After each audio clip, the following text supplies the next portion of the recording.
upcoming Preseason Invitational for Apex Legends, and more coming up on today's episode of the latest in tech news. Hey, Gadget here. You're just in time for the latest episode in the world's only 3-in-1 show on tech, gadgets, and gaming news. That's right, this is the latest in tech news. My name is Taylor Merrick, and if you're new here, hit that subscribe button right now so that you don't miss out on the latest episode. And keep in mind that we highlight the best that we could find in the tech, gadget, and gaming news industries. So if we happen to miss something, probably because we didn't see it. But you can let us know. We are on Twitter at TechNewsGadget. If you're like, hey, you guys forgot something, I wanted to hear about the Rocket League or Minecraft or something, be sure to let us know, as always, because this is a show that we're recording for YouTube as well. If you're watching this video via YouTube, let us know down below with a comment as well. Thank you to those who have been tuning in the last couple of days. We've seen you talking. I know a couple of you are obviously excited about Doom 64, so hopefully that solidifies itself soon, because it's been 22 years in the making, and by golly, they gotta come out with it sooner rather than later. So, also, be sure to hit that like button if you're watching via YouTube, but wait till you get to a part of the show that you like, and then hit the like. And if you don't like it, don't hit the thumbs down. Leave a comment down below. You see what I did there? So, alright, well, in today's feature story, we'll be looking at a new tournament starting up for Apex Legends in a couple of months. We'll also be taking a look at Sony warning that the PlayStation costs will be rising if, I guess, this dilemma keeps going on with China. We'll be getting a little bit into that, but don't worry, we won't be going very political. It'll just be overall general view. We'll also be taking a look at the new Galaxy Tab and Galaxy Watch being released by Samsung, and we'll be taking a look at, well, 25 people or more got scammed into working at a non-existent game company. And it makes you wonder, what exactly were they working on? And it's a long story, so we'll get to it when we get to it. So, before we do, did you know that Angry Birds and Clash of Clans have helped rejuvenate Finland's economy after Nokia's downfall? For those of you who don't know and you're not current on global trends, you remember those Nokia cell phones? That's essentially a lot of what Finland's economy rode on, was how well Nokia did back in the day selling cell phones. And then when they tanked, their economy tanked. And one of the things that helped rejuvenate it was, Angry Birds and Clash of Clans. Ironic, right? Both made in Finland companies. There you go. And now, if you ever get angry watching your bird fly across and missing all of the pigs, you can say, well, I'm really frustrated I missed a level and getting all my stars, or whatever you get nowadays. I forgot. It's been years since I've played Angry Birds. You can say, at least Finland's economy is doing better. With that out of the way, let's head on over to Today in Tech History.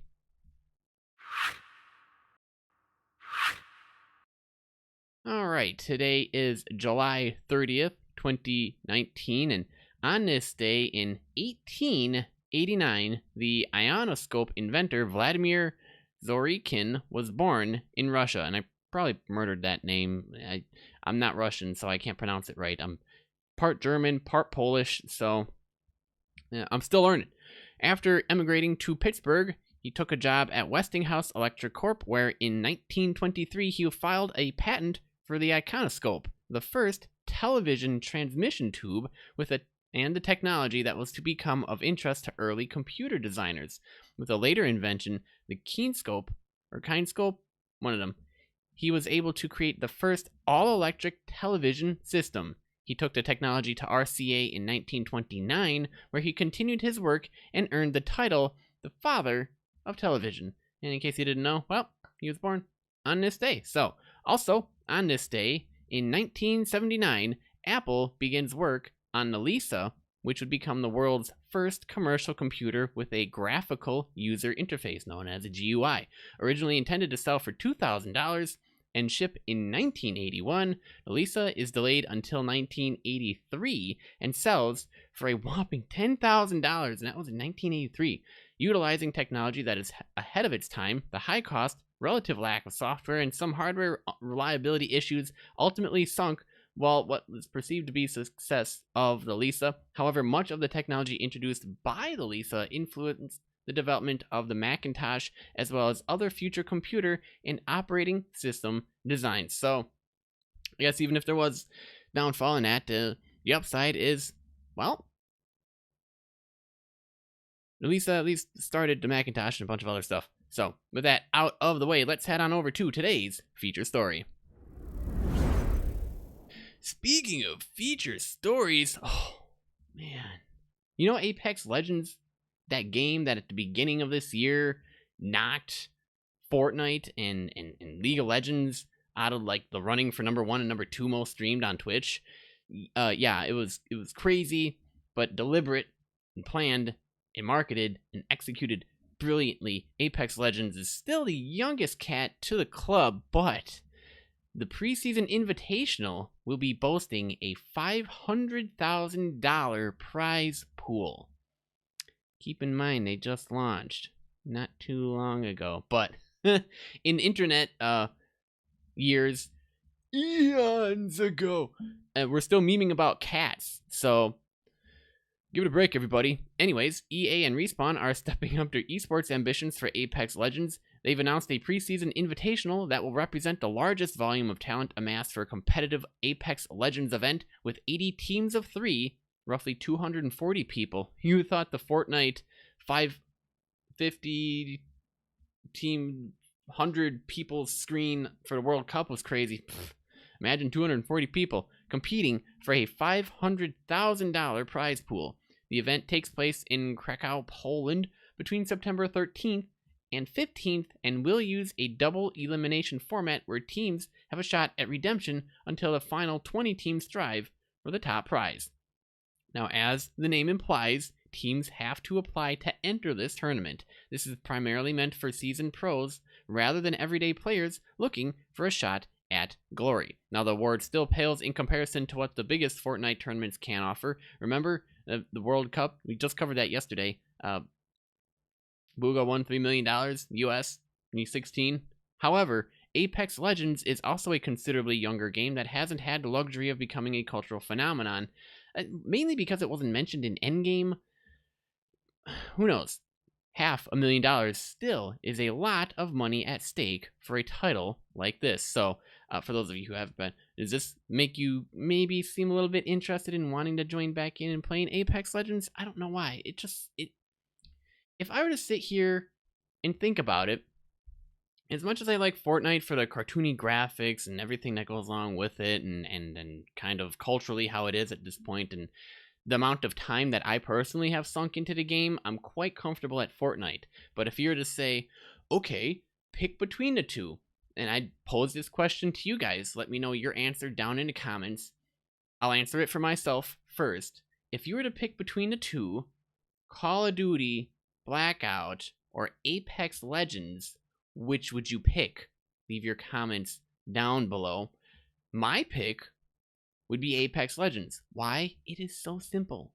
I can figure out exactly what to do. I don't need to worry about, having to look at a guide or something. It just seems intuitive. Like, I've played enough Call of Duty games to understand attachments and stuff that goes along with it, but the ping system, indicators, health bar, healing mechanics, everything, it seems simpler and easier to, I don't know, at scale, which is incredible. And without having to look at an instruction book or watch a streamer play it for like 5 years before you go, oh, so that's how you play it.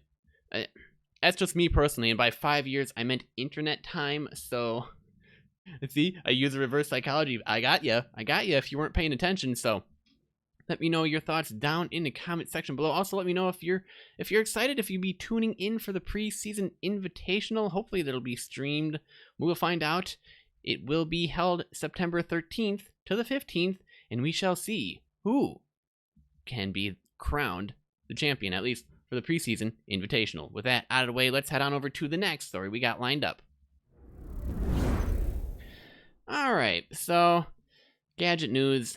For those of you wondering about the PlayStation 5, I've been hearing some rumors about the PlayStation 5. Some aren't boding very well, but this article from The Verge is saying that PlayStation might be costing more if these tariffs continue. So, before we get into that, for those of you who are interested in wanting to read all of the articles that we cover on today's show, head on over to TechNewsGadget for all of that. And if you're listening via the podcast, the article links are right there in the show notes, so you can just tap away and read at will. They got pictures, probably videos, whatever else you want to have fun with. But Sony has warned that PlayStation consoles will become more expensive if these tariffs on Chinese exports continue, according to the Wall Street Journal. I guess the tariffs were doubled on goods coming out of China, and now I guess tariffs are being threatened to expanded an additional 5%, which would include video game consoles. In preparation for the potential expansion of tariffs, Sony says it's now considering its options, including passing the costs of production onto its consumers. And this is where the case in point where countries putting tariffs on other countries' imports and exports. After a while, economics wise, it gets very confusing and frustrating because you're like, okay, it's 2019. The economies are all now working on a global scale. Yes, you have your own country and your own economy that goes along with it, but you're not this little island floating along in the middle of the ocean somewhere, even though some are a little bit more than others. You're all floating together. So obviously, figure out the best options, but it's neither here nor there. Hopefully things get sorted out soon, but let's see. Sony teamed up with Microsoft and Nintendo last month to issue a statement to the U.S. Trade Representative's office against the proposed tariffs. The letter states that the tariffs would significantly disrupt their business, but that ultimately American consumers and small businesses like video game makers would take the biggest hit. The 7-page letter estimates that consumers would have about $840 million in costs shifted directly to them, and 200,000 American jobs would be at risk. So it is kind of interesting seeing as how today Sony hit the 100 million mark in PS4 sales, making it the fastest home game console to reach that milestone. So congratulations to Sony for that. But with Sony gearing up to release the PlayStation 5 next year, sales of the 6-year-old PlayStation 4 have slowed down. And, price-wise, here's what the rumors are at this point.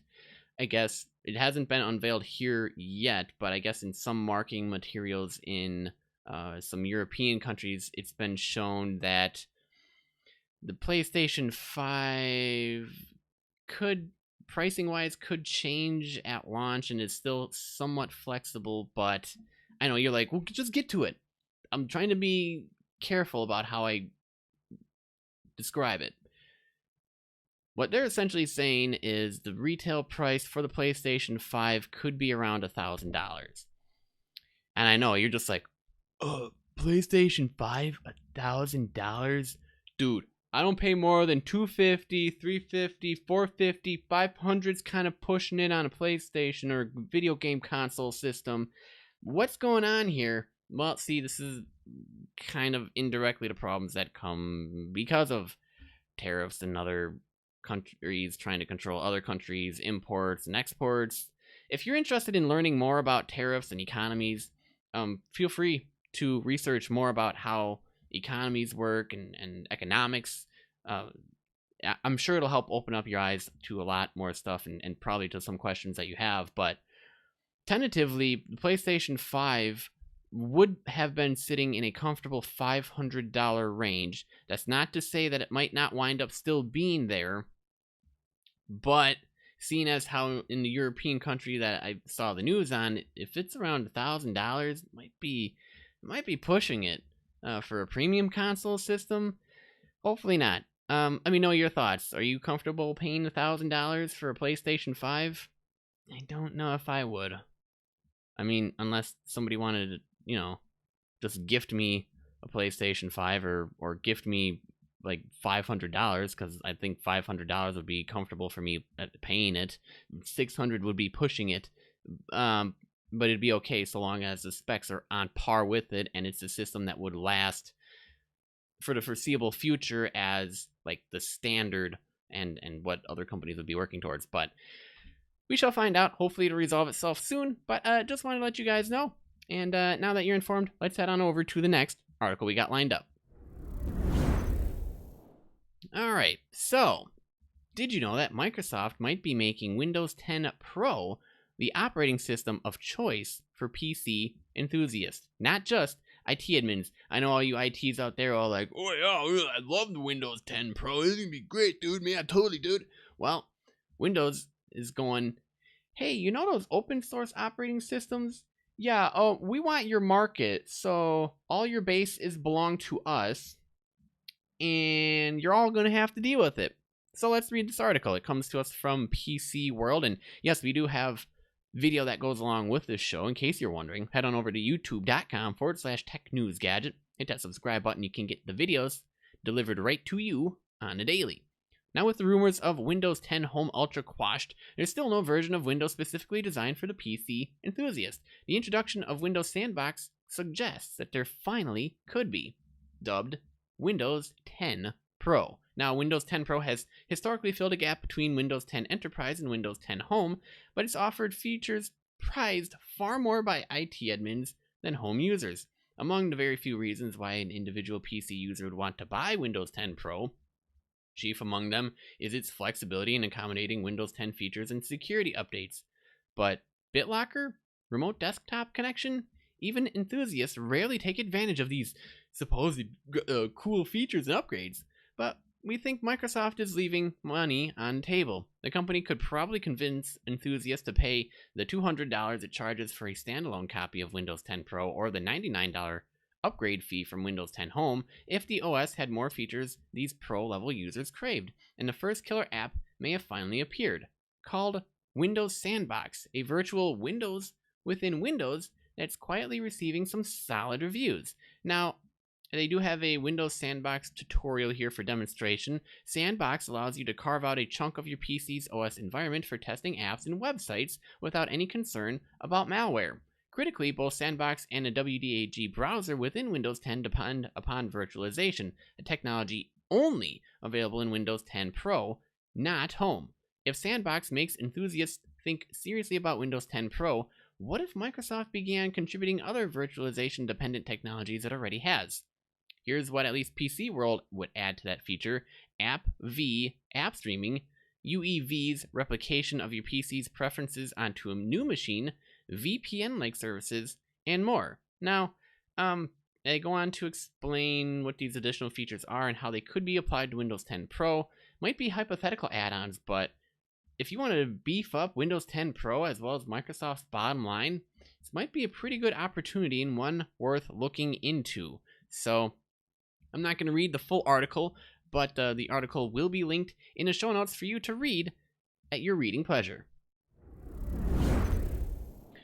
Alright, got some more gadget news. Samsung is looking to unpack the new Galaxy Tab and Galaxy Watch over the next week. So, expect to see big changes in the next tablet and little ones in the smartwatch. The release date for each is, well, the 31st and the 5th. Samsung has opted to release some new hardware ahead of its Unpacked conference next week. There is a shadowy teaser video out currently that is giving a launch date for two new products, a tablet and a smartwatch. The tablet is likely the full-featured Galaxy Tab S6. The most recent entry in the tech company's tablet lineage was the mid-range tablet, Galaxy Tab 5 S5e, which combined a selection of high-end offerings and lightweight design at a $400 price point. The video shows that the new Tab will once again come with an S Pen stylus and a keyboard cover that will at least be an optional upgrade, if not the default. More details will be coming from Samsung tomorrow, with July 31st set as the tablet's unveiling date. The smartwatch will get its official introduction on August 5th. Samsung's February Unpacked event included a refresh of its wearable products and a teased smartwatch is likely to follow up to the Galaxy Watch Active. Expect to see only minor tweaks to the design and specs with the Galaxy Watch Active 2 since the original version only just hit the market a few months ago. Front-loading some of the product reveals seem to be pointing to some major developments in the works for the actual Unpacked conference on August 7th, and this isn't... Keep in mind, Samsung doesn't do this too often, but they're definitely, if they seem to be front-loading a little bit more, it's usually because they have something to unpack. Get it? It's the conference itself starts on August 7th. The Galaxy Note 10 is due to be the highlight of the event, and there have already been leaks about some of the expected design changes the latest model will be sporting. I've probably covered some of them, at least on the show, and if I haven't, and you decided to do the research and look back in the shows, congrats for you. Great job there. Let me know, and I'll definitely give you a prize or something, and then I'll be sure to cover it on the next episode, the Galaxy Note 10. Samsung might also have more information about the Galaxy Fold, which, according to recent reports and news, is now slated for a September relaunch, and it's long overdue to share some insights on a Galaxy Home smart speaker it teased a year ago. So, yeah, exciting new tablet, new watch coming from Samsung. Okay, so this article is actually quite interesting. It's quite an in-depth, long story, so if you guys really want like a really in-depth, this will keep you interested for at least like a half hour. It's almost like a mini novel, the way that it was written. It's nuts. This article is written for Kotaku. The title is How Over 25 People Got Scammed into Working at a Non-Existent Game Company. Now, what I'll be doing is I'll be reading the highlight, first couple paragraphs and introduction of it, and then you, if you're interested in wanting to read more about it, in the ending, I'm not going to spoil anything more than how I'm going to introduce it and kind of unpack a couple of things, so I'll leave the rest of it to you, because obviously this is quite a long article, and I don't want to bore you guys. I know you have other things going on, so I want to give you the news best and as quickly as I can, and if you want to read it, report back in the comment section or on Twitter at TechNewsGadget what you thought of the article. That would be great. I mean, then we can actually have a conversation, because my thoughts are, what in the world? How did this manage to happen? I mean, really? So anyways, let's get into the article, shall we? Brooke Holden had all but given up on breaking into the video game business. She had gone to university in the United Kingdom to study game development, but realized partway through her degree that she hated coding. Holden had also come across horror stories about labor conditions in the game industry where employees regularly worked 60 to 80-hour weeks and thought to herself, no way, not me. But 1 year into getting a job as an office manager, Holden, who was 26, was still dreaming about getting into games, maybe applying for some sort of, team management position. Professionally inexperienced but passionate team manager looking for a hobby project to develop, help, support, and manage, she posted to a subreddit for assembling game dev teams. It was just a lark, yet a half dozen replies accumulated under the post. One in particular stood out, from an account with an active Reddit history on developer recruitment boards. The poster's name was Kova, and he told Holden that his small team of 3 developers had recently ballooned into a 48-member operation that needed a manager ASAP. Holden was exhilarated. On June 22nd, 2019, she signed a contract. Oh, I guess, never mind about the age. Signed a contract with Kova's company, Dracory Studios, accepting the position of junior production manager at $13 per hour. There's just one problem. Dracory Studios didn't actually exist. Over the course of a month and a half, Kova, real name Rana Mahal, convinced at least 25 people to join a game studio that was not a registered company and develop a video game to which he did not own the rights, in exchange for no pay. 6 of them came forward to tell their story to Kotaku. The story they told was one of deceit, exploitation, incompetence, and hope, and one fueled by gamers' desperation to participate in an industry that has stoked their imagination, lifted their mood, and forged friendships since childhood. It was a story of a boss who was constantly told aspiring developers that their paychecks were on their way and that investors were just about to sink tons of cash into the company's coffers, and that his high-placed friends at major game development studios were advising him throughout the process. The reality was quite different. and when Dracorio unraveled, it unraveled fast. People shouldn't have gotten into game dev stuff with me, Mahal told Kotaku via a Discord voice call. We didn't maliciously intend for this to happen. Do a piece warning other devs about things that can happen. I made some mistakes. So, if you want to read the full story and all the delicious twists and turns the story takes, the link to this will be in the show notes. It's, I believe, the last, because we do a grouping of links, and you probably, if you're a regular, know how all the articles work. Being that this is the last one, it'll be the last one on the list. It'll be called How Over 25 People Got Scammed Into Working at a Non-Existent Game Company, and it'll be an article by Kotaku.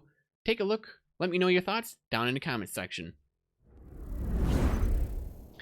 And with that, that wraps up this episode of the Latest in Tech News. Thanks for tuning in, guys. New episodes every weekday. Latest in Tech News can be found on every major platform, including Apple Podcasts, Spotify, Google, YouTube, Stitcher, Overcast, and more. Now, if you enjoyed this episode, be sure to let us know by clicking that like button down below and by leaving a comment. If you're listening via the podcast, leave us a review out at where you're listening to this on, and be sure to let us know if you have any questions. We are on Twitter at TechNewsGadget. Also, double check that you are subscribed so that you don't miss the next episode. I'm your host, Taylor Merrick, and remember, for the latest in tech, gadget, and gaming news, visit TechNewsGadget.net. Pretty much, keep being awesome, guys, and I'll see you on the flip side.